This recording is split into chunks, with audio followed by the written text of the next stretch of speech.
اعوذ باللہ من الشیطان الرجیم بسم اللہ الرحمن الرحیم الحمد للہ رب العالمین والصلاة والسلام علی سید الانبیاء والمرسلین حبیب الہ العالمین ابی القاسم محمد اللہم صلی علی محمد وآل محمد وعلی آلہ الطیبین الطاہرین سیما بقیت اللہ فی الارضین قال اللہ تعالی فی کتابہ الکریم بسم اللہ الرحمن الرحیم ومن يعظم شعائر اللہ فإنها من تقوى القلوب. درود بجائے محمد و آل محمد. اللہم صلی علی محمد و آل محمد. عزیزان محترم، جیسے کہ آپ کے سامنے اناؤنس ہوا، دوسرا سیشن جنت البقیع کے انہدام کے حوالے سے ہے، اور اس بحث میں کوشش کروں گا کہ چند نکات آپ کی خدمت میں پیش کرتا چلوں. سب سے پہلے یہ کہ جو واقعہ پیش آیا وہ کس سیاسی اور تاریخی پس منظر کے اندر پیش آیا ہے. دوسرا معاملہ یہ کہ آل سعود کا یہ اقدام کن دینی بہانوں کے تحت پیش آیا ہے، اور تیسرا یہ کہ اس کے پیچھے کن سیاسی اہداف اور مقاصد کا آل سعود نے خیال رکھا ہے. اور آخر میں کوشش یہ بھی کریں گے کہ جانیں کہ آج کے زمانے میں آل سعود اپنی اس سازش کو کس طرح سے انجام دینا چاہیں گے. آیا ان کے موقف میں وہی سختی ہے جو 80 سال پہلے تھی، یا کوئی اور رنگ ہے جو اختیار کیا جاتا ہے.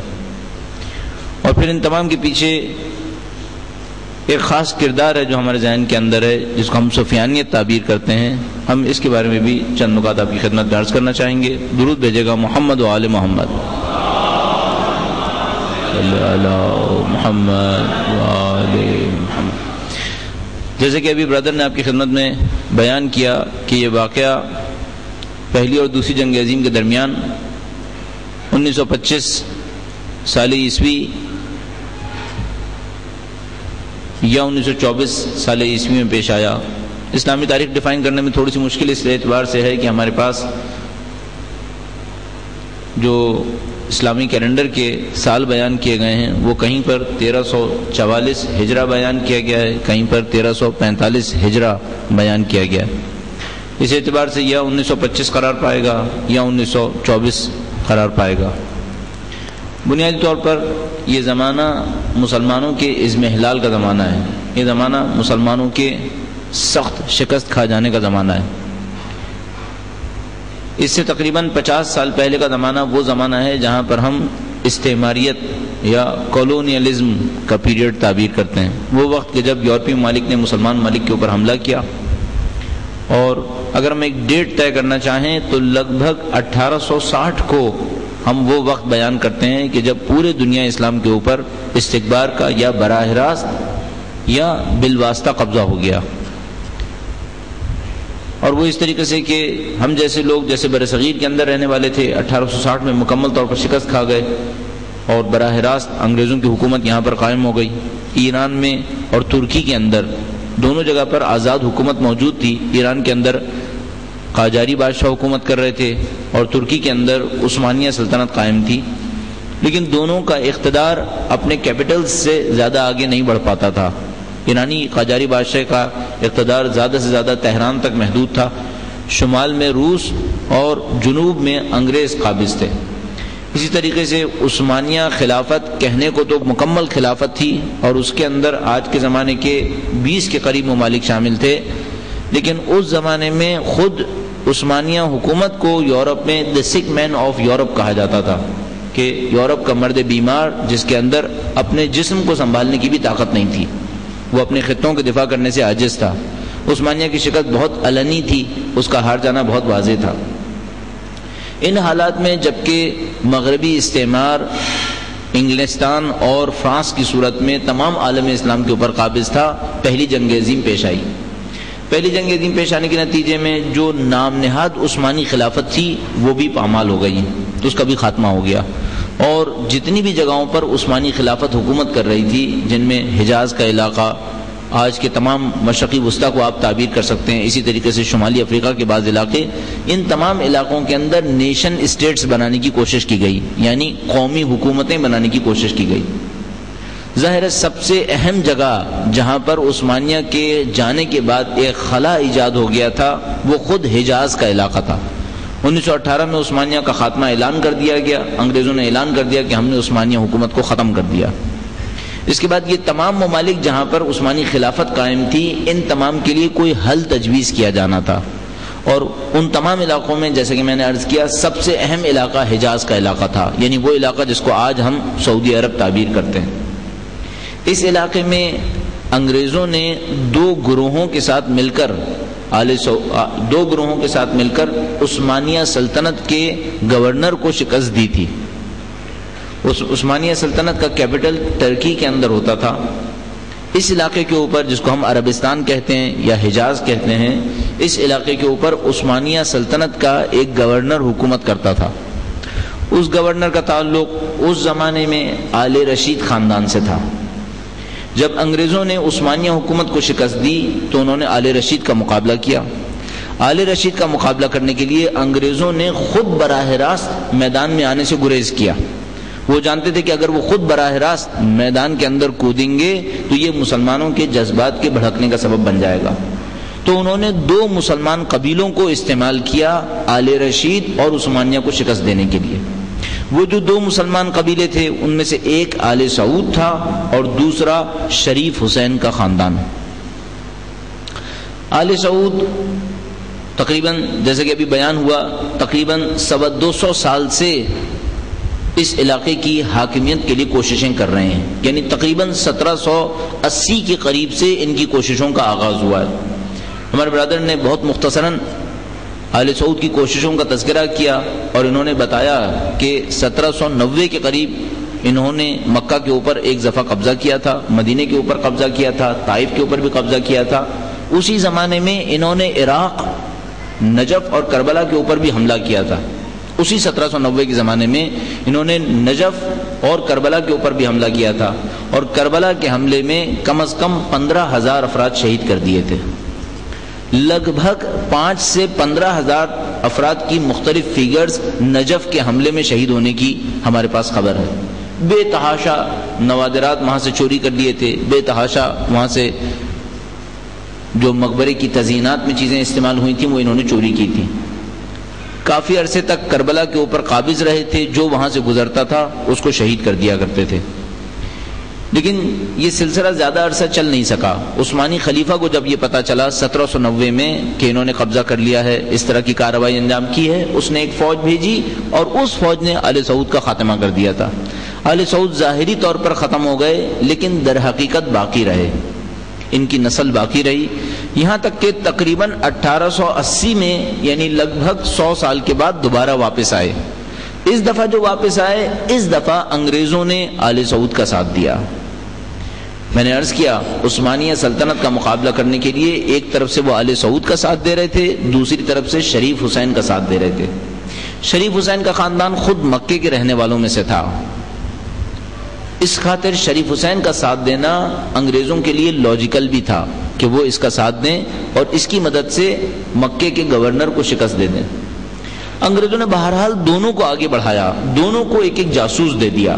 انگریزوں کا طریقہ کار یہ تھا کہ وہ ان دونوں قبیلوں کو عثمانیہ کے خلاف استعمال کرنے کے لیے باضابطہ تربیت دلواتے تھے، تربیت دی جاتی تھی اور پیسہ بھیجا جاتا تھا۔ یہ کام 2 جاسوسوں کے ذریعے سے انجام پایا۔ شریف حسین کے پاس انگلستان کی تاریخ کا سب سے مشہور جاسوس تھا جس نے شریف حسین کے خاندان کی مدد کی تھی، اور وہ جاسوس لارنس آف عربیہ تھا۔ آل سعود کے پاس بھی انگریزوں کا ایک جاسوس تھا، ان میں سے ایک کا نام شیکسپیئر تھا جو ایک زمانے میں قتل کر دیا گیا تھا، اور اس کے بعد فیلبی نام کر کے ایک انگریز جاسوس تھا جو آل سعود کو مدد دیا کرتا تھا۔ 1918 میں ان 2 قبیلوں کی مدد سے عثمانیہ کو ختم کر دیا انگریزوں نے۔ اب یہ طے کرنا تھا کہ کس قبیلے کو اس علاقے میں حاکمیت دی جانی ہے۔ 2 آپشنز تھے، یا شریف حسین یا آل سعود۔ شریف حسین کے 4 لڑکے ہوا کرتے تھے اور چاروں انگریزوں کے بہت وفادار تھے۔ لارنس آف عربیہ نے چاروں کو بہت اچھے طریقے سے تربیت دی تھی کہ وہ ہمیشہ انگریزوں کے وفادار رہیں گے۔ میں عرض کروں گا کہ ان کی وفاداری کتنی زیادہ تھی۔ آل سعود کا معاملہ کچھ پیچیدہ معاملہ تھا۔ آل سعود کے اندر بعض عناصر ایسے تھے کہ جو انگریزوں سے بہت زیادہ خوش نہیں تھے. برسبیل تذکرہ عرض کرتا چلوں، آل سعود کے مدد کرنے والے قبیلوں میں تھوڑا سا معاملہ پیچیدہ ہو رہا ہے، اپنے حواس کو یہاں جمع رکھیے گا. آل سعود کی مدد کرنے والے قبیلوں میں ایک قبیلہ الاخوان نام کر کے ہوا کرتا تھا. اخوان المسلمین نہیں، جو مصر کے اندر بہت بعد میں تشکیل پائی. الاخوان نام کر کے یہ ایک گروہ ہوتا تھا. در حقیقت ہمارے زمانے کے حساب سے ان کو شدید قدامت پسند تعبیر کیا جا سکتا ہے. الٹرا آرتھوڈاکس مسلمز ان کو تعبیر کیا جا سکتا ہے.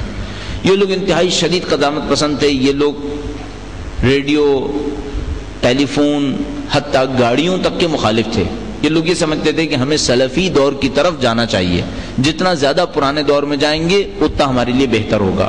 انہوں نے آل سعود کا ساتھ بھی آل سعود کے سخت پسند طبیعت کی وجہ سے دیا تھا.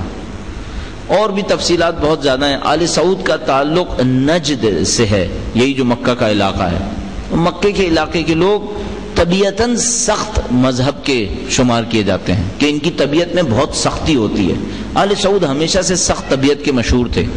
200 سال پہلے بھی ان کی کچھ حرکتیں اسی قسم کی تھیں. ان کا ساتھ الاخوان نے دیا تھا عثمانیہ کو شکست دینے کے لیے.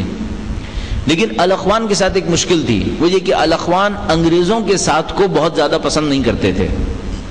اس اعتبار سے مشہور ہے کہ جو پہلا انگریز جاسوس آل سعود کا ساتھ دے رہا تھا یعنی شیکسپیئر، اس کو الاخوان نے قتل کیا تھا، چونکہ وہ نہیں چاہتے تھے کہ کوئی انگریز ہمارے گروہ کے اندر شامل ہو. لیکن بعد میں آل سعود نے الاخوان کو خاموش کروا لیا اور انگریزوں کی مدد سے عثمانیہ کا خاتمہ کر دیا. اب انگریزوں کے پاس دو آپشن ہیں. ایک طرف سے شریف حسین ہے جو بہت وفادار خاندان ہے انگریزوں کا، اس کو حکومت دینی ہے حجاز کی، یا آل سعود کو.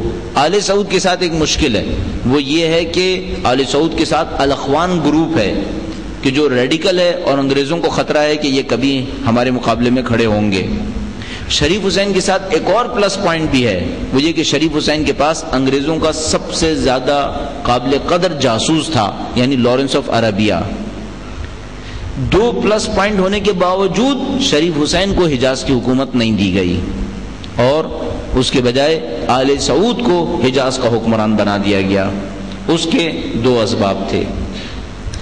پہلی بات تو یہ کہ جب شریف حسین نے یہ دیکھا کہ عثمانیہ شکست کھا گئے ہیں اور اب اس خلافت کا کوئی دعوے دار باقی نہیں ہے جس پر عثمانیہ حکومت کر رہے تھے، شریف حسین نے اپنی دانش میں موقع سے فائدہ اٹھانے کے لیے تمام عرب ممالک پر مشتمل ایک عرب خلافت کا اعلان کر دیا.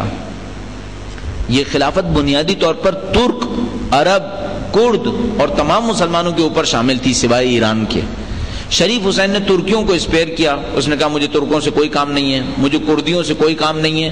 اس نے عرب خلافت تشکیل دی اور عرب خلافت کا اپنے آپ کو خلیفہ اعلان کر دیا. یہ کام شریف حسین نے انجام دیا.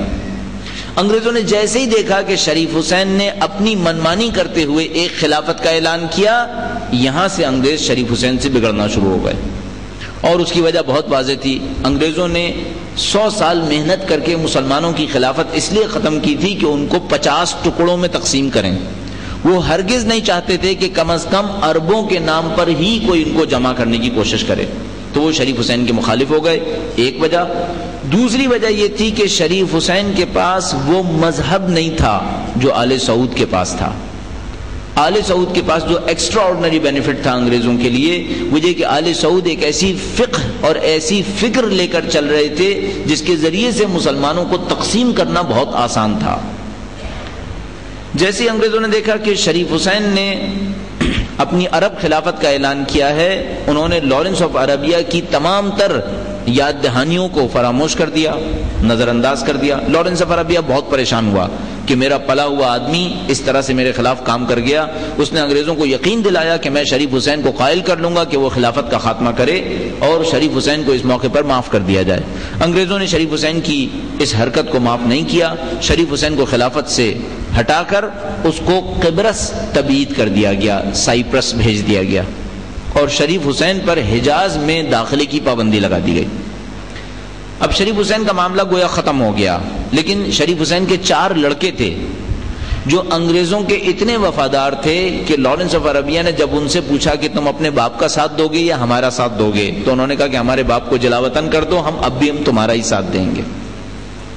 شریف حسین کے بیٹوں نے انگریزوں کا ساتھ دینے کا فیصلہ کیا، لیکن اتنا کچھ ہونا انگریزوں کے لیے کافی تھا۔ انہوں نے اس موقع پر آل سعود کا اعلان کر دیا کہ آل سعود اس خطے کے اگلے حاکم قرار پائیں گے۔ میں نے آپ کی خدمت میں عرض کیا آل سعود کے پاس دو بڑے فائدے تھے، ایک فقہ اور فکر، ایسی فقہ اور ایسی فکر جس کے ذریعے مسلمانوں کے درمیان تفریق ڈل سکے، مسلمانوں کے درمیان اختلاف پڑ سکے۔ ایک مسلمان گروہ باقی تمام مسلمان گروہ کو اس وقت مشرک اعلان کر رہا تھا۔ یہ بھی میں عرض کرتا چلوں کہ ابتداءً آل سعود کی مخالفت جتنی شیعوں کے ساتھ تھی کم و بیش اتنی ہی اہل سنت کے ساتھ بھی تھی، ان کو بھی اسی طرح مشرک قرار دیتے تھے جس طریقے سے شیعوں کو مشرک قرار دیتے تھے۔ بعد میں مصلحتوں کے تحت وہ اہل سنت کے مقابلے میں ذرا نرم گوشہ رکھ گئے اور شیعت کے مقابلے میں اور سخت ہوتے چلے گئے۔ انگریزوں نے ایک تو اس وجہ سے اس کو برتری دی، دوسری بات یہ کہ آل سعود نے صرف حجاز کا علاقہ طلب کیا تھا۔ شریف حسین پوری عرب خلافت بنانا چاہتا تھا، آل سعود نے کہا کہ ہمیں پورے عرب علاقے سے کوئی سروکار نہیں ہے، وہاں تم جس کو مرضی بٹھانا چاہو بٹھاؤ، ہمیں صرف حجاز کا علاقہ دے دیا جائے۔ انگریزوں نے حجاز کے علاقے کے لیے آل سعود کا انتخاب کیا اور باقی عرب علاقوں کے لیے شریف حسین کے بیٹوں کو تعینات کر دیا۔ باقی 4 بیٹوں کو عربوں کے 4 مختلف علاقوں کے اوپر تعینات کر دیا گیا، کسی کو عراق بھیجا، کسی کو شام بھیجا، کسی کو اردن نیا ملک بنا کر اس کا حاکم بنا دیا۔ اردن نام کر کے کوئی ملک پہلی جنگ عظیم تک موجود نہیں تھا، ٹرانس جارڈن ایک علاقہ ہوا کرتا تھا لیکن ملک نہیں تھا۔ انہوں نے اردن نامی ایک ملک بنایا اور اس ملک کا سربراہ شریف حسین کے ایک بیٹے کو قرار دے دیا۔ آگے چل کر جو کچھ تاریخ میں پیش آیا وہ اس طریقے سے ہے کہ جو عراق اور شام پر شریف حسین کی اولاد بیٹھی تھی وہ مختلف زمانے کی بغاوتوں میں قتل ہوتے چلے گئے، انہیں قتل کر دیا گیا، ان کے خاندان کا وہاں پر خاتمہ ہو گیا۔ اس وقت شریف حسین کا خاندان صرف اردن کے بادشاہ کے ذریعے سے ابھی تک جاری ہے۔ یہ جو اردن کا موجودہ بادشاہ ہے یہ اسی شریف حسین کی اولاد میں سے ہے۔ آپ اس کی انگریزوں اور اسرائیلیوں کے لیے وفاداری بہت آسانی سے سمجھ پائیں گے۔ نسلاً قبل نسل انگریزوں کا وفادار خاندان ہے۔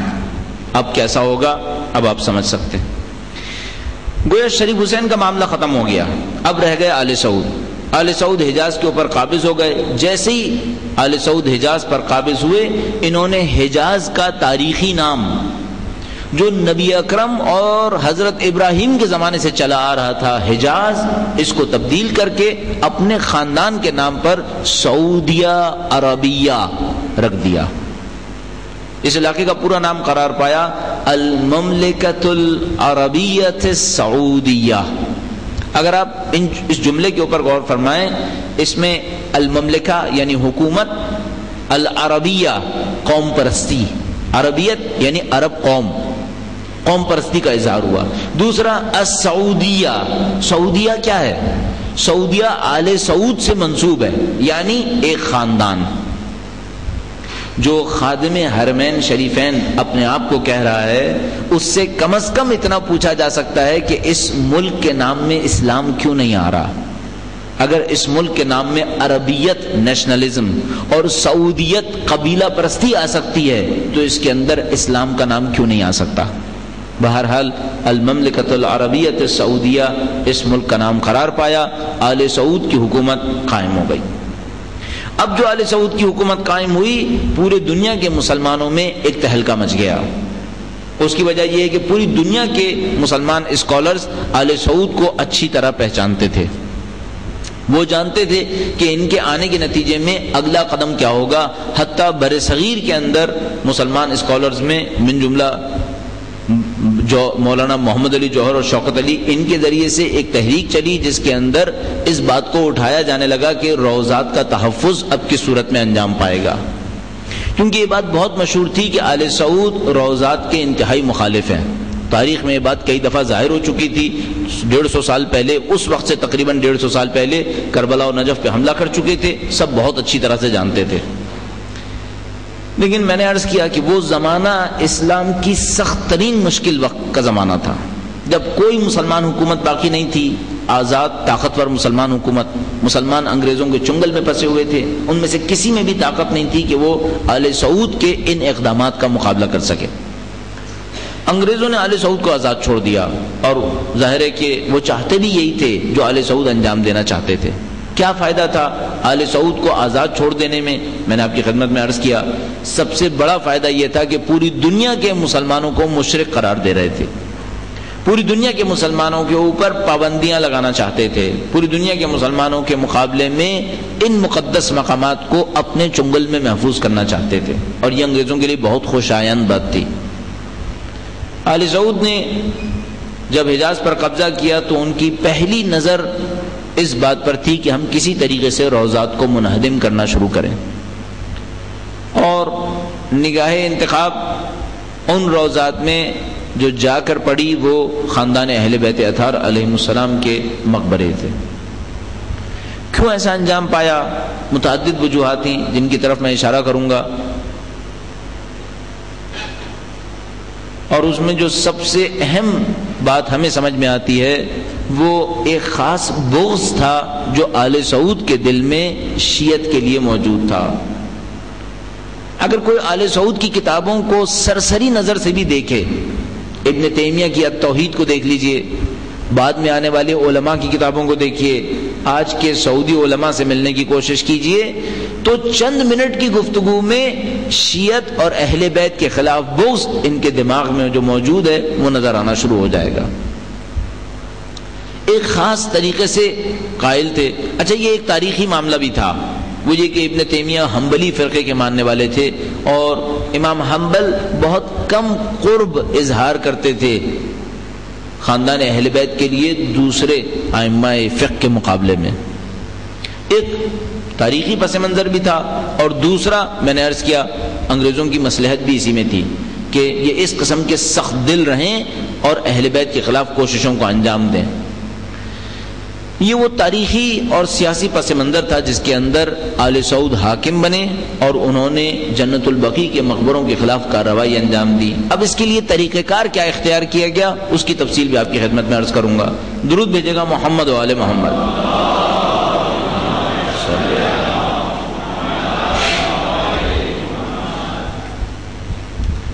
ایک رسالہ مدینہ منورہ سے نکلا کرتا تھا ام القرا نام کر کے، ام القرا ایک رسالہ نکلتا تھا، اس رسالے کے اندر مدینہ منورہ کے علماء کے فتاوی درج ہوا کرتے تھے۔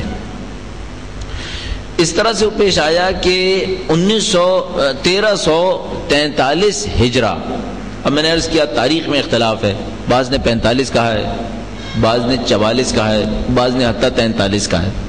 3 سال ہمارے سامنے مختلف منابع کے اندر ذکر ہو رہے ہیں۔ ماہ رمضان 1343 یا 44 یا حتیٰ 45 ہجرہ کے رسالے میں ایک استفتاء کیا گیا۔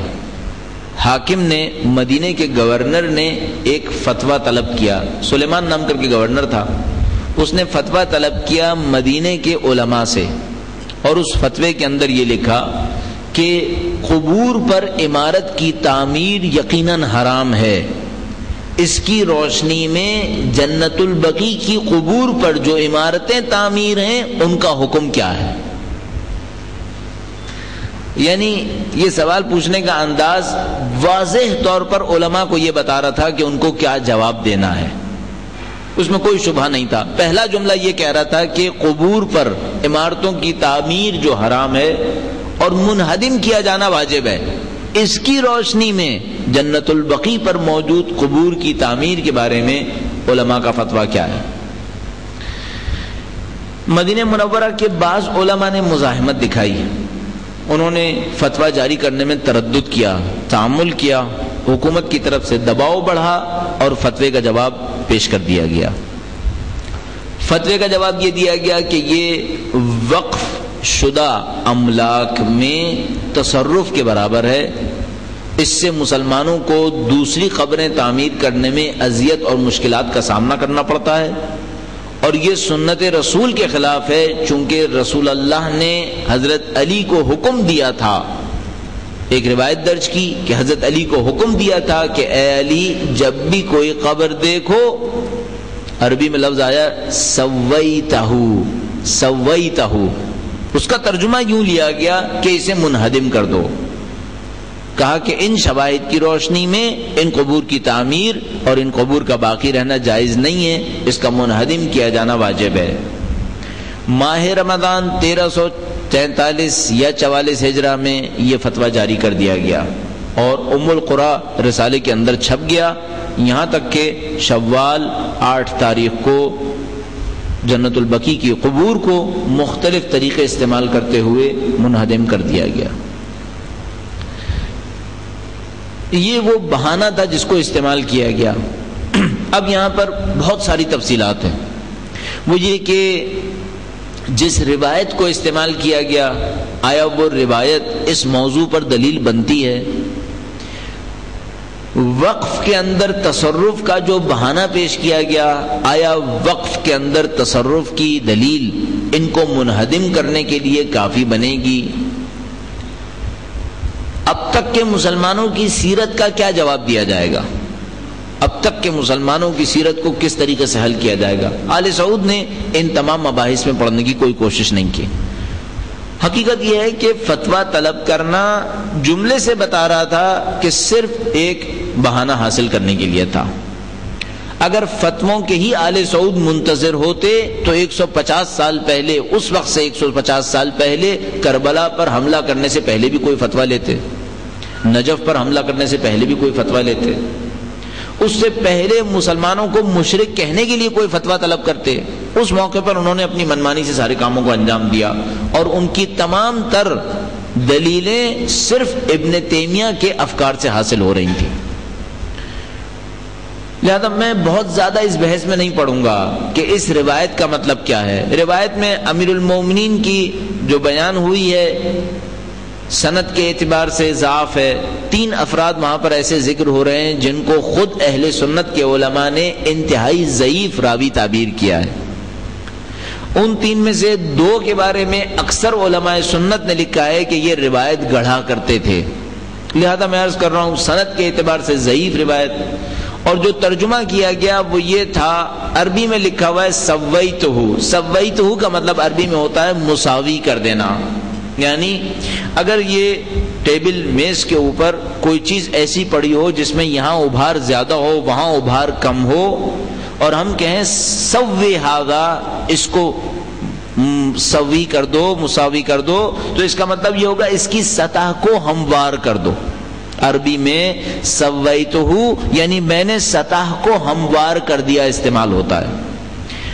آل سعود نے اپنے فتوے کو حاصل کرنے کے لیے اس سویتہ کا مطلب منہدم کرنا قرار دے دیا، کہ بجائے یہ کہ وہ فتویٰ لیتے کہ ہموار کر دیا جائے، جو اتفاقاً شیعت کے طرز فکر اور شیعت کے طرز عمل کے اور زیادہ قریب ہے. اور شیعہ طرز عمل یہ ہے کہ قبر کے اوپر کے حصے کو مساوی کیا جائے، اس کے اندر کوہان کی طرح اونٹ نہ بنایا جائے.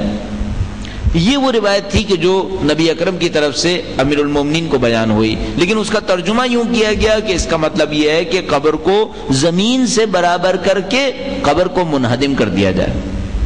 تعجب کی بات یہ ہے کہ اہل سنت کے اندر بھی قبر کو بالشت بھر زمین سے اونچا رکھنے کا استحباب ابھی بھی موجود ہے. ابھی بھی اہل سنت کے ہاں مستحب ہے کہ قبر کو بالشت بھر زمین سے اونچا کیا جائے، اور یہ استحباب کسی صورت میں مکمل نہیں ہو سکتا اگر سویتہ کا مطلب زمین سے برابر کر دینا قرار دے دیا جائے. اگر زمین سے برابر کرنا ہو تو پھر 6 انچ اونچے ہونے کا سوال ہی پیدا نہیں ہوتا. یہ صرف اس صورت میں جاری ہے کہ سویتہ کا مطلب سطح کو ہموار کر دینا ہو، کہ 6 انچ اونچی ہو اور اس کے بعد سطح اوپر سے ہموار کر دی جائے. بہرحال میں نے عرض کیا آل سعود کے نزدیک روایت کی کوئی دلالت نہیں تھی. آل سعود کے لیے نزدیک اہم بھی نہیں تھا کہ روایت کیا کہہ رہی ہے. ان کے نزدیک جو اصل میں اہم تھا وہ یہ کہ ان کو اپنے کام کو انجام دینا تھا. لیکن صرف ہم اذہان کو صاف رکھنے کے لیے عرض کریں گے، اگر فرض یہ رکھیں کہ نبی اکرم نے امیر المومنین کو یہ روایت ارشاد فرمائی ہو، اور اس روایت کا مطلب بھی یہ ہو کہ امیر المومنین کی ذمہ داری تھی کہ وہ قبروں کو برابر کریں، زمین سے برابر کر دیں، مسمار کر دیں، زمین سے برابر کر دیں. اب ہمیں چند بنیادی سوالات کا سامنا کرنا پڑے گا. وہ یہ ہے کہ جب امیر المومنین کی حاکمیت مدینہ منورہ کے اندر شروع ہوئی، اس سے بہت پہلے بیت المقدس تک کا علاقہ مسلمانوں کی حاکمیت میں شامل ہو چکا تھا. آیا یہ روایت صرف نبی اکرم نے امیر المومنین سے کہی تھی یا تمام مسلمانوں کو حکم تھا؟ اگر تمام مسلمانوں کو حکم تھا تو خلفائے ثالثہ نے امیر المومنین کی حتی آمد سے پہلے ان تمام قبروں کو برابر کیوں نہیں کیا جو ان کے دور اقتدار میں مسلمانوں کے نزدیک انتہائی مشہور قبریں تھیں؟ مثال کے طور پر جدہ میں بی بی حوا کی قبر آج بھی اس کا نشان موجود ہے. اس زمانے میں بہت آب و تاب کے ساتھ موجود تھا. خلیفہ اول سے لے کر تمام اسلامی خلفاء تک وہ قبر وہاں پر موجود تھی.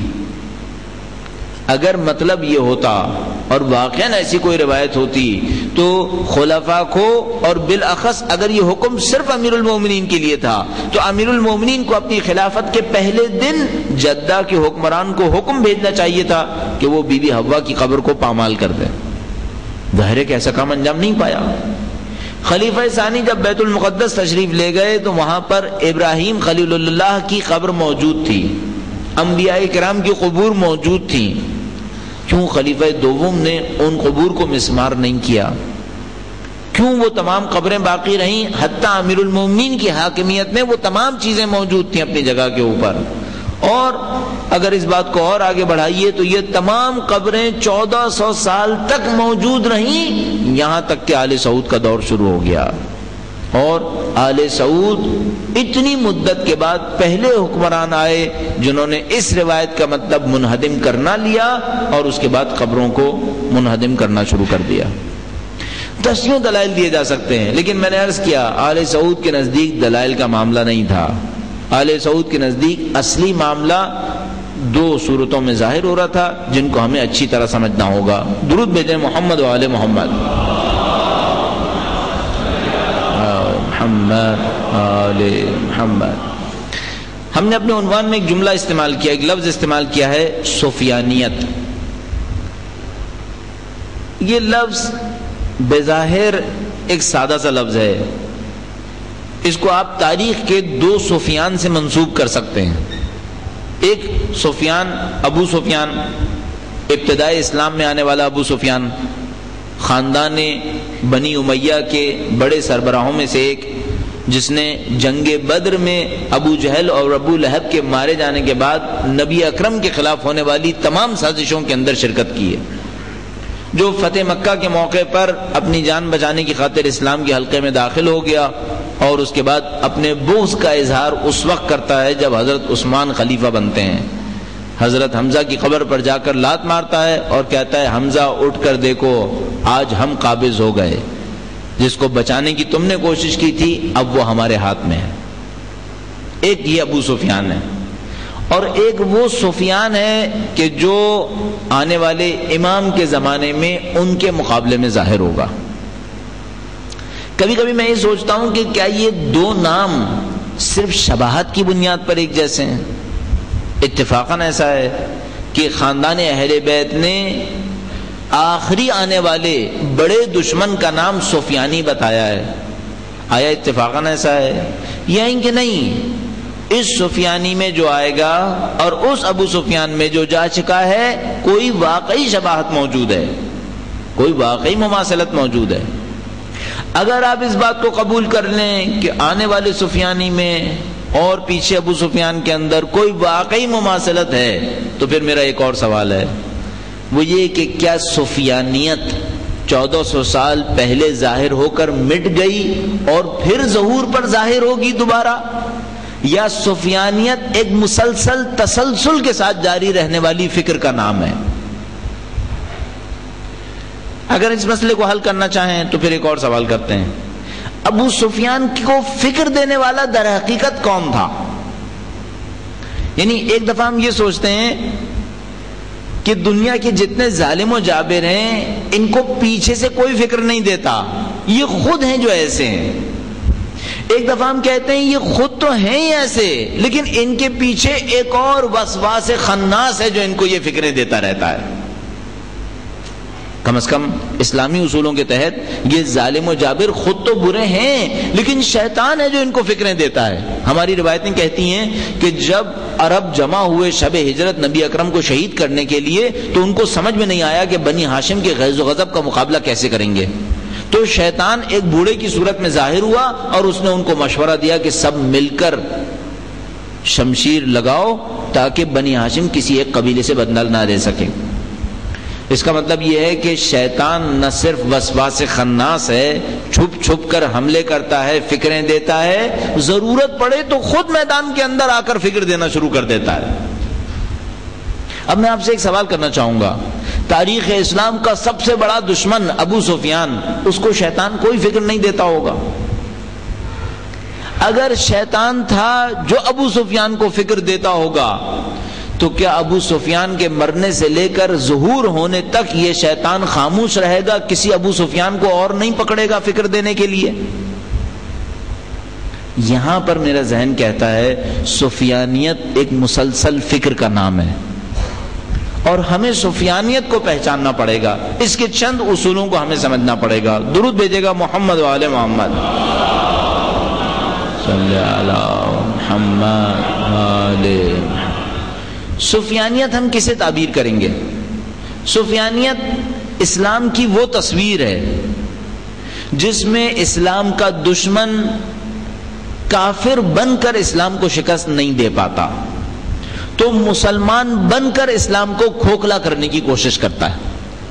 سفیانیت اسلام کی وہ تصویر ہے جو اصل میں ایک کافر کی تصویر ہے، لیکن یہ کافر چونکہ اسلام کو کھل کر شکست دینے میں عاجز رہ جاتا ہے، اپنے نقاب کو تبدیل کرتا ہے، کفر کے چہرے پر اسلام کے نقاب کو لگا لیتا ہے۔ اسلام کے نقاب کو لگانے کے بعد اسلام کے خلاف حملہ آور ہوتا ہے، لیکن جب یہ اسلام کے اوپر حملہ آور ہوتا ہے تو اس کو ایک مشکل کا سامنا کرنا پڑتا ہے، وہ یہ کہ یہ اسلام میں سے کس چیز کا خاتمہ کرے تو اسلام نابود ہو جائے۔ اب میں آپ کو ایک کام کی دعوت دوں گا جو انتہائی تلخ کام ہے، لیکن فکر کے میدان میں بعض اوقات یہ کرنا پڑتا ہے۔ بہت معذرت کے ساتھ تھوڑی دیر کے لیے ابو سفیان کی جگہ بیٹھ کر سوچئے، اگر ہم میں سے کوئی ابو سفیان بننا چاہتا تو وہ اسلام کا مقابلہ کرنے کے لیے کیا کرتا؟ ابو سفیان ہمارے خیال میں کوئی بے وقوف آدمی تھا۔ ابو سفیان بنی امیہ قبیلے کا سردار ہے۔ بنی امیہ جو عرب کے مکار قبیلوں میں سے، بد فطرت قبیلوں میں سے ایک قبیلہ ہے۔ اسلام کے آنے سے پہلے اس قبیلے کی حرکتیں دنیا بھر کے اندر مشہور تھیں، دنیا عرب کے اندر۔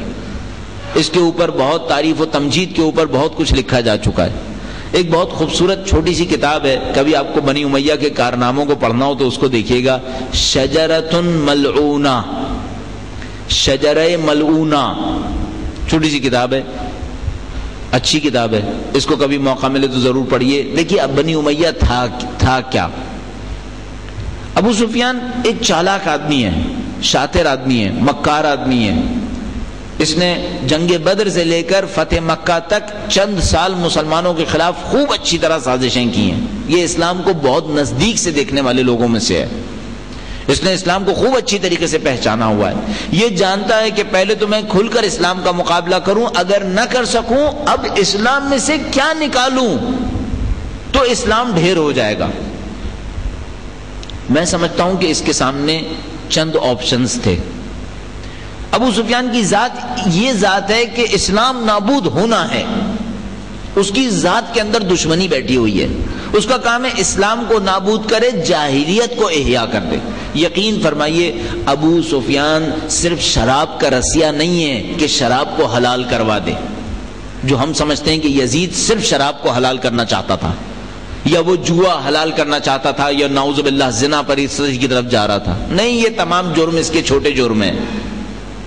وہ تو یہ چاہتا تھا کہ شراب نوشی کرے تو کرتا تھا، اسے کون روک سکتا تھا؟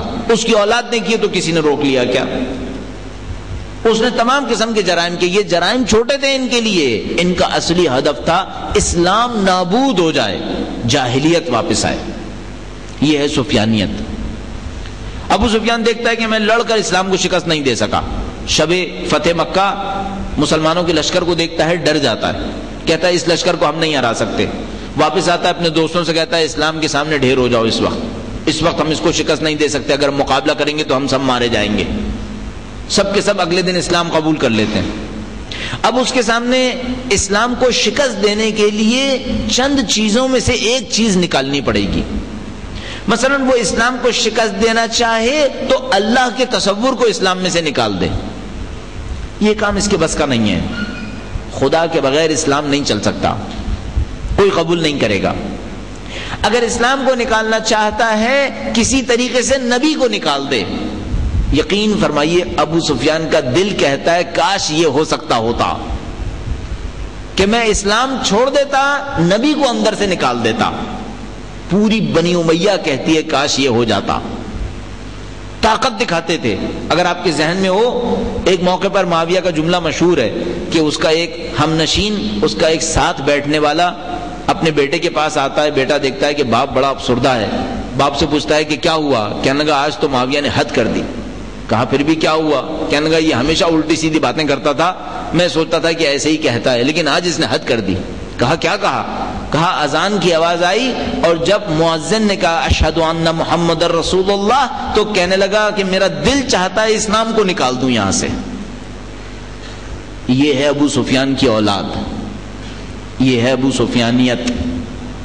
سفیانیت یہ ہے کسی طریقے سے اسلام کو اتنا کھوکھلا کر دو, خدا نکل سکے خدا نکال دو, نبی نکل سکے نبی نکال دو. لیکن نہیں نکال سکتے تھے, یہ نہیں نکال پائے. کوشش کرتے رہے, نکال نہیں سکے. مروان نے ایک آدھ دفعہ ایک آدمی کو نبی اکرم کے روضے کے اوپر گرا ہوا تبسل کرتے دیکھا, تو شرٹ پکڑ کے گھسیٹا اسے اور کہنے لگا شرک کر رہا ہے خدا کے حضور. نبی اکرم سے توسل کو شرک کا الزام دینا سب سے پہلے مروان بن حکم کے ذریعے شروع ہوا ہے. یہ ہے سفیانیت.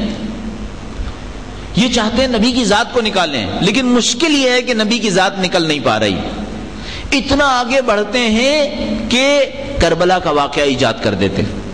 کربلا کا واقعہ سید الشہداء کا سر کاٹنے کے لیے نہیں تھا. یہ میں آپ کی خدمت میں مسلسل عرض کرتا رہا ہوں, مختلف قسم کے عناوین کے ذریعے سے اور عبارتوں کے ذریعے سے. کربلا کے واقعے میں یزید ابن معاویہ بہت اچھی طرح جانتا تھا سید الشہداء بیعت کسی صورت میں نہیں کریں گے. اس کے باپ نے بھی اس سے کہا تھا کہ یہ بیعت نہیں کریں گے. اس کا مقصد صرف سید الشہداء کے سر کو کاٹنا ہرگز نہیں تھا, ورنہ عصر عاشور کے اوپر مار کے کربلا ختم ہو جانا چاہیے تھا. یزید کا اصلی مقصد یہ تھا کہ میں سید الشہداء اور ان کے خاندان کی نعوذ باللہ صد نعوذ باللہ اتنی تذلیل کروں, اتنی ذلت کروں کہ اہل بیت کا مقام لوگوں کے دلوں سے ختم ہو جائے. لوگ یہ سوچیں کہ اگر اللہ کے نزدیک اہل بیت کا کوئی مقام ہوتا تو خدا نے نیچے اتر کر مدد کیوں نہیں کی. چاہتا تھا یہ ہو جائے, اس خاطر تمام بے عزتیاں کر رہا تھا. کیوں لاشیں سید الشہداء کو پامال کیا, کیوں اس سر کو نیزے کے اوپر لٹکایا, کیوں ان کے اہل خانہ کو اسرا بنا کر بازاروں اور درباروں کے اندر لے کر آیا, کیوں امام سجاد اور بی بی زینب کبریٰ سلام اللہ علیہا کو اپنے کوڑوں کا نشانہ بنایا. ان تمام کا مقصد یہی تھا, لوگوں کے سامنے خاندان اہل بیت اطہار علیہ السلام کی نعوذ باللہ تذلیل کرنا, تاکہ لوگوں کے دلوں سے اہل بیت کا احترام ختم ہو جائے. لوگ کہیں اگر یہ مقدس ہوتے تو یہ نہ ہوتا. اہل بیت اطہار علیہ السلام نے مقابلہ کیا. میں بہت دفعہ عرض کر چکا ہوں آپ کی خدمت میں, خدا نے مقابلہ کیا. خدا نے کیسے مقابلہ کیا؟ اس نے سر سید الشہداء سے قرآن کی تلاوت کروا دی, مقابلہ ہو گیا. سر گزرتا تھا, قرآن کی تلاوت کرتا تھا, لوگ سمجھ جاتے تھے خدا حسین کے ساتھ ہے. خاک شفا لال ہو گئی, آسمان سے خون کی بارش برسنے لگی, سید الشہداء کے نام پر معجزات ظاہر ہونے لگے, پوری دنیا کو پتہ چل گیا خدا حسین کے ساتھ ہے. یزید کا منصوبہ ناکام ہو گیا. جب ناکام ہو گیا تو محمد کا نام اذان سے نہیں نکلا. اس خاطر چوتھے امام نے کہا تھا, کسی نے پوچھا کون جیتا, امام نے فرمایا ابھی مؤذن کہے گا اشہد ان محمد رسول اللہ, پھر بتانا کون جیتا. ہم جیتے, تم محمد کا نام نہیں نکال سکے, محمد کا نام باقی رہ گیا. یہ ہے سفیانیت. سفیانیت یہ ہے کسی طرح نبی کا نام اسلام سے نکل آئے. اب دیکھا کہ نہیں نبی کا نام اسلام سے نہیں نکل سکتا. 61 ہجرہ کا واقعہ بتاتا ہے کہ اس سے زیادہ کچھ نہیں کر سکتے تھے جو 61 ہجرہ میں کیا. دیکھا نبی کا نام نہیں نکل سکا. اب کس کا نام نکالیں اسلام سے کہ یہ کھوکھلا ہو جائے؟ خاندان اہل بیت. کہا ٹھیک ہے ہم اسلام سے خدا نہیں نکال پائے, ہم اسلام سے قرآن نہیں نکال سکے, ہم اسلام سے کوشش کرنے کے بعد بھی محمد کا نام نہیں نکال سکے, ہم اس اسلام سے آل محمد کو نکالنے کی کوشش کریں گے. بھرپور کوشش شروع کر دی. اس کے بعد سے جو کچھ پیش آیا ہے کربلا کے واقعے کے بعد انہوں نے نبی کے نام سے لڑنا بند کیا ظاہری طور پر, اور آ کر اہل بیت سے لڑنے کی کوشش شروع کر دی. کہا اب ہم اہل بیت کے نام کو ختم کریں گے اور پھر آپ مسلسل یہی تمام چیزیں دیکھتے رہیں گے. البتہ ان میں سے کچھ احمقوں نے پھر قرآن کریم کے خلاف لڑنے کی کوشش کی ہے اور بہت بری شکست کھائی. لیکن جس چیز کے اندر مسلسل کوشش کرتے رہے اور بعد میں حتیٰ بنی عباس اس گروہ کے اندر شامل ہو گئے, وہ یہ کہ کسی طریقے سے آل نبی کا نام اسلام سے نکال دیا جائے. نکالنے کے مختلف حربے استعمال کیے. کہیں تو یہ کوشش کی کہ آل نبی کے نام کی جگہ بنی امیہ کا نام آ جائے. مصنوعی روایتیں گڑھ گڑھ کر خاندان بنی امیہ کی فضیلت میں آل نبی کی جگہ بنی امیہ کو قرار دینے کی کوشش کی.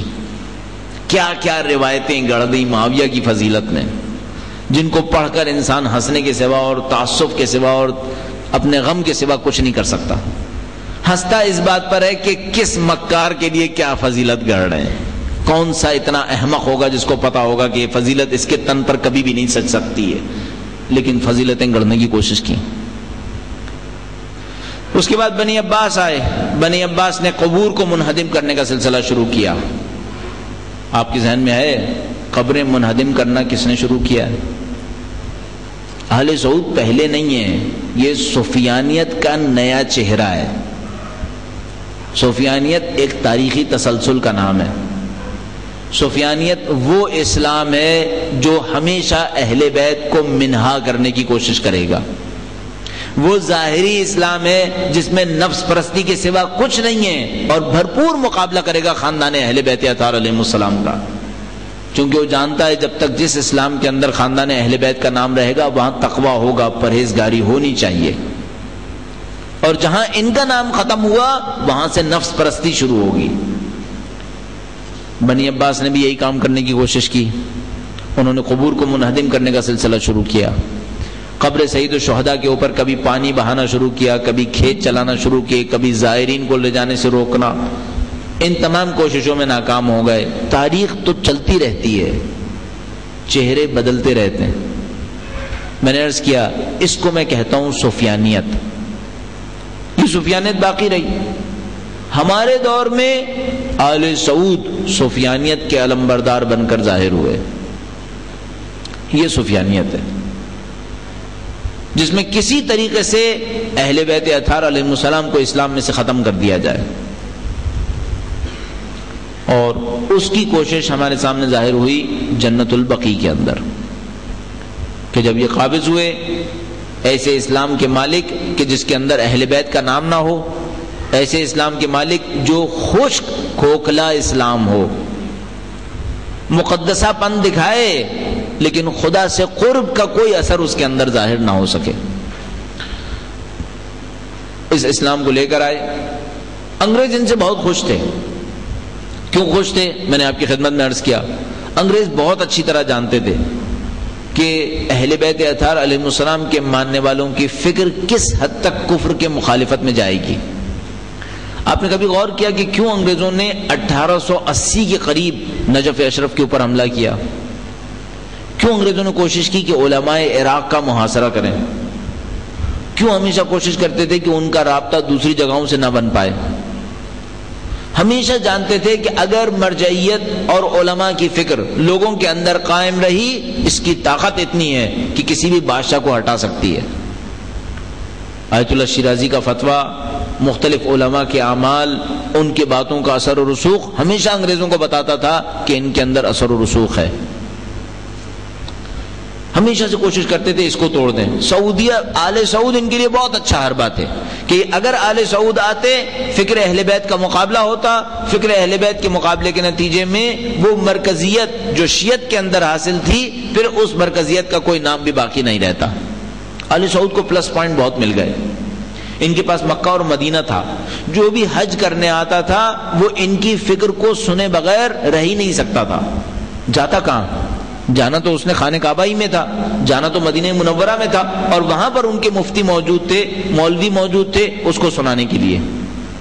نتیجہ یہ کہ اس دور میں جس دور کی ہم گفتگو کر رہے ہیں، یعنی 1920 سے 1925 جب یہ قابض ہوئے ہیں، اس وقت سے لے کر اگلے زمانے تک، سمجھتا ہوں انقلاب اسلامی ایران تک، یہ وہ زمانہ ہے جب سعودی عرب نے کھلی تبلیغ کی آل سعود کی اور کوئی مقابلہ کرنے والا نہیں تھا. کیوں؟ کوئی دنیا اسلام کے اندر حکومت نہیں تھی جو آل سعود کے مقابلے میں کھڑے ہو کر شیعت کی بات کرے. یہاں شاہ ایران کا مجرمانہ کردار ظاہر ہوتا ہے. اگر شاہ ایران کہتا تھا کہ میں شیعہ بادشاہ ہوں، کم از کم اتنا تو کرتا کہ آل سعود کا مقابلہ کر لیتا. اگر صرف شیعہ ہی ہوتا، نہ ہوتا عمل کا انسان، اگر شیعہ ہی تھا تو آل سعود کا مقابلہ کرتا.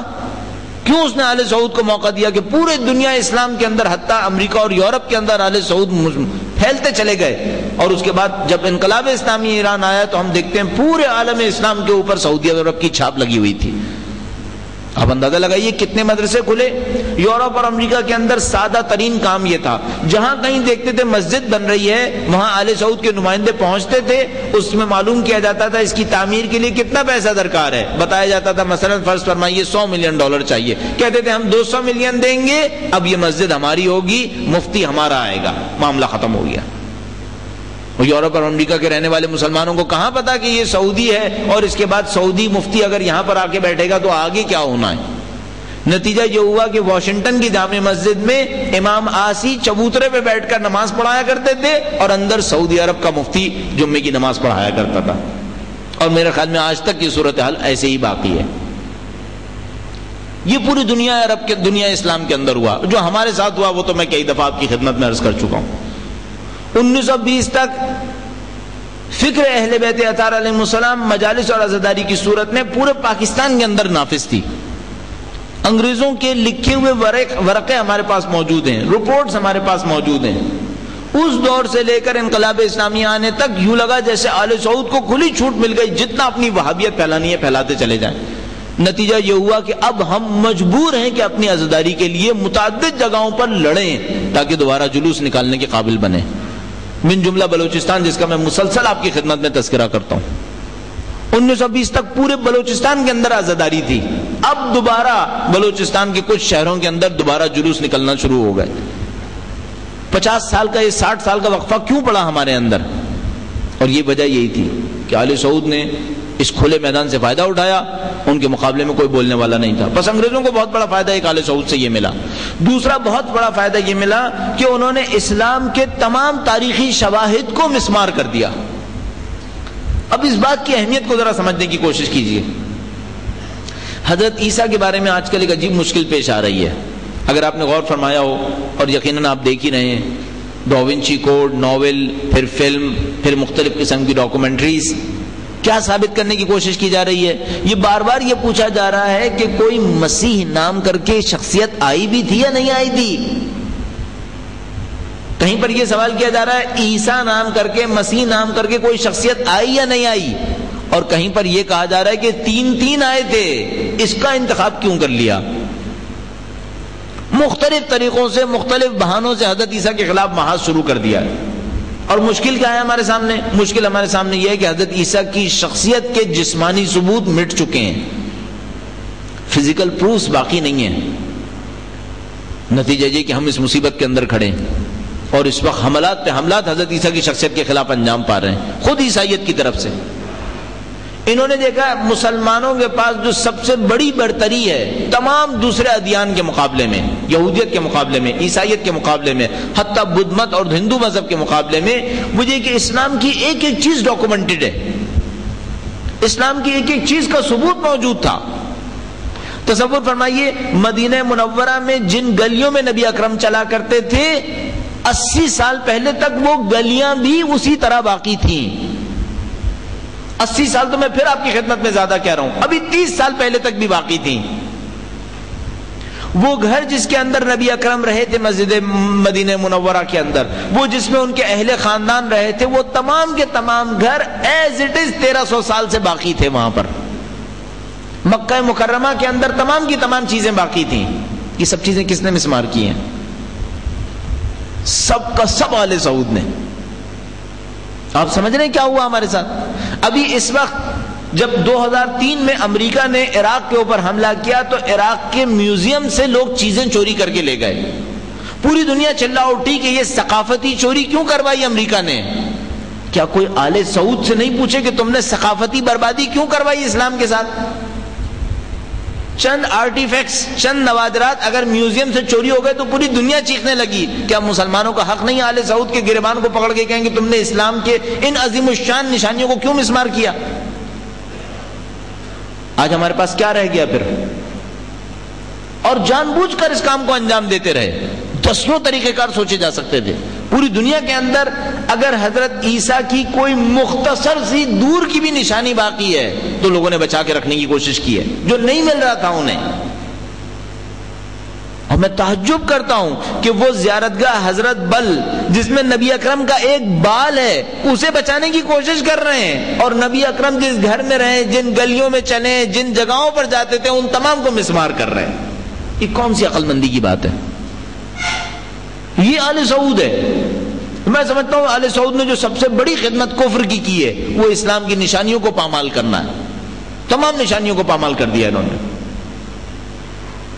اور پامال کرنے کے بعد اب میں اور آپ اس جگہ کے اوپر موجود ہیں. اب سوال یہ ہے, آخری موضوعات کی طرف میں داخل ہوں گا, وہ یہ کہ آل سعود کا فی الحال انداز کیا ہے. آیا آل سعود ابھی بھی شیعہ کو مشرک کہیں گے؟ ممکن ہے لفظ میں کہیں. آپ ممکن ہے کہیں سعودی عرب گئے ہوں اور وہاں پر آپ کو کوئی ان کی مذہبی پولیس کا آدمی مل گیا ہو اور اس نے کہیں نہ کہیں آپ کے سامنے یہ بات کہا ہو, لیکن بہت واضح ہے اگر ہم مشرک ہیں تو ہمیں حج کی اجازت کیوں دی ہے؟ سوال ہی پیدا نہیں ہوتا کہ ہمیں مشرک کہہ سکیں. یعنی بہت سادہ سی بات ہے. یہ جو سپاہی صحابہ در و دیوار کے اوپر لکھ رہی تھی یہاں پر کافر کافر شیعہ کافر, ان سے پوچھو تمہارے باپ نے اگر کافر سمجھا ہوتا تو ہمیں سعودی عرب میں آنے کی اجازت کیوں دی تھی؟ کیوں خانہ کعبہ میں آنے کی اجازت دی تھی؟ وہاں تو کوئی کافر پاؤں نہیں مار سکتا, وہاں تو کوئی قدم نہیں رکھ سکتا. تو یہ ان نعروں سے جو احمقوں نے نعرے لگائے تھے دیواروں کے اوپر, ان تمام کو ہٹ جائیے کہ دیواریں ان کے اوپر گر جائیں گی. لیکن یہ ہے کہ طے شدہ بات ہے وہابیت اب وہ سب کچھ نہیں کر سکتی. اب ان کے اندر وہ ہمت نہیں ہے, اب وہ طاقت بھی نہیں ہے. کیوں؟ خاص کر اس وجہ سے کہ اب اہل بیت کے ماننے والوں کے پاس بھی ایک مضبوط حکومت ہے. اب 80 سال پہلے کا دور نہیں ہے جب ہم مظلومیت کے ساتھ پڑے رہتے تھے اور ہمارا کوئی پرسان حال نہیں تھا. شیعت کی نمائندگی وہ فاسق و فاجر بادشاہ کر رہا تھا جس کے اپنے دین کا کوئی پرسان حال نہیں تھا. اب شیعت کے پاس ایک طاقت ہے. اب شیعت کے پاس کتنی طاقت ہے؟ اب حج پہ تشریف لے جائیے اور حج کے ایام میں کم از کم چند منٹس کے لیے خانہ کعبہ کے اطراف حزب اللہ کے ہونے والے اس مظاہرے کو غور سے دیکھیے. کیا سعودی عرب حتیٰ اس مظاہرے کو روک نہیں سکے؟ روکتے کیوں نہیں روک لیا؟ حزب اللہ خانہ کعبہ کے اطراف میں چھا جاتے ہیں, صرف حزب اللہ کے لوگ مطاف کے اندر ہوتے ہیں اور وہاں وہ نعرے لگاتے ہیں امریکہ کے خلاف اور اسرائیل کے خلاف, اور سعودی کچھ نہیں کر سکتے اس خانہ کعبہ کے ہونے کے باوجود. ان کی تمام تر فوج باہر بیٹھی رہتی ہے لیکن کچھ نہیں کر سکتی. ہمیں ان کو بہت اچھی طرح سمجھنا پڑے گا. اب شیعت کے پاس طاقت ہے. اب شیعت کسی جنت البقیع کو برداشت نہیں کر سکے گی. اور میں آپ کو گارنٹی سے عرض کر رہا ہوں, اگر صورتحال یہی رہی جو اس وقت ہے, کچھ بعید نہیں کچھ عرصے کے اندر سعودی اور آل سعود جھکنے پر مجبور ہوں گے, جھکنے پر مجبور ہوں گے. ان جگہوں کو کسی نہ کسی صورت میں مختصر سے شروع کر کے تعمیر کرنے پر مجبور ہوں گے, اگر صورتحال یہی صورتحال رہی جو اس وقت ہے انشاءاللہ تعالی. عزیزان محترم, اب ہماری نصرت کا وقت ہے. انشاءاللہ اب خاندان اہل بیت کے ماننے والوں کی طاقت کا وقت ہے. اپنے آپ کو متحد رکھیے، اپنے آپ کو منسجم کیجیے، کیونکہ انشاءاللہ وہ وقت نزدیک ہے کہ ہم اہل بیت اطہار علیہ السلام کی بڑھتی ہوئی طاقت کو ملاحظہ کریں گے، اور آپ نے 20-25 سال کے اندر یقیناً اس بڑھتی ہوئی طاقت کو احساس کیا ہوگا. پہلے جنت البقیع کے دروازے کبھی نہیں کھولا کرتے تھے، اب جنت البقیع کے دروازے بہر صورت کھولیں گے. پہلے کسی کے اندر جانے کا دم ہمت نہیں تھی. میں خود 1990 میں حج کرنے گیا تھا، حتیٰ 1990 کے اندر وہ آزادی نہیں تھی. اب بحمدللہ رب العالمین اس وقت کے مقابلے میں حتیٰ بہت آزادی ہے. تو ہم جانتے ہیں کہ گریجولی آل سعود کا بت ٹوٹے گا. البتہ آل سعود کا جب یہ بت ٹوٹے گا تو یہ خود بچیں گے یا نہیں بچیں گے، یہ ایک علیحدہ سوال ہے. آیا خود ان کے اندر داخلی جنگ چھڑے گی یا نہیں چھڑے گی؟ کم از کم مجھے فی الحال ایسا نظر آتا ہے کہ اگر صورتحال وہی رہی جو اس وقت ہے تو ان کے اندر بہت امکان ہے کہ خود ایک دوسرے کے ساتھ دست و گرما ہوں گے. ان کے اپنے اندر کے فرقے بے تحاشا شدت کے ساتھ ایک دوسرے سے لڑے ہوئے ہیں. ان کے اپنے شہزادوں کے سلسلے بہت سختی کے ساتھ ایک دوسرے سے لڑے ہوئے ہیں.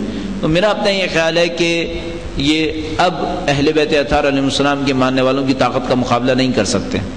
اب ان کو تسلیم ہونا ہوگا. اب ان کو حتیٰ جنت البقیع کو کسی نہ کسی صورت میں کسی نہ کسی طریقے سے کہیں نہ کہیں تعمیرات کی سمت لے جانا ہوگا. البتہ یہ تمام ہوگا اگر میں اور آپ اپنی طاقت کا مظاہرہ کریں، اگر ہم اور آپ متحد ہو کر اسی طرح اپنے آپ کو ایک جگہ پر جمع کر لیں جس طرح سے ہمارے بھائیوں نے عراق کے اندر کیا ہے، جس طرح ہمارے بھائیوں نے ایران کے اندر کیا ہے، اس طرح ہمارے بھائیوں نے لبنان کے اندر انجام دیا ہے. شیعت اپنے آپ کو مضبوط قدموں پر کھڑی کر رہی ہے. مجھے بعض اوقات یہ احساس ہوتا ہے کہ پوری دنیا کی شیعت اپنے امتحان سے گزر کر سرخرو ہو رہی ہے، اور شاید پاکستان کی شیعت اتنا مضبوط سامنے نہیں آ رہی جتنا اس کو آنا چاہیے، حتیٰ جتنا اس کا حق ہے. اس کا حق ہے کہ اس سے زیادہ مضبوط ہو، اس کا حق ہے کہ اس کے پاس اس سے زیادہ طاقت ہو. اور میں آپ کو گارنٹی سے عرض کر رہا ہوں، آپ کے پاس، اس قوم کے پاس پاکستان کے اندر بے تحاشا وسائل موجود ہیں، بے تحاشا طاقتیں موجود ہیں. ہمیں جان بوجھ کر کمتری کے اندر مبتلا رکھنے کی کوشش کی گئی ہے. ہمیں اپنی طاقتوں کو پہچاننا پڑے گا. دین اسلام کی عزت اور نصرت کی خاطر اپنے چند بہت مختصر اختلافات کو، اپنی محدودیتوں کو ختم کر کے اہل بیت اطہار علیہ السلام کی عظمت کی خاطر اپنے آپ کو ایک جگہ پہ جمع کرنا ہوگا. درود بھیجیں محمد و آل محمد.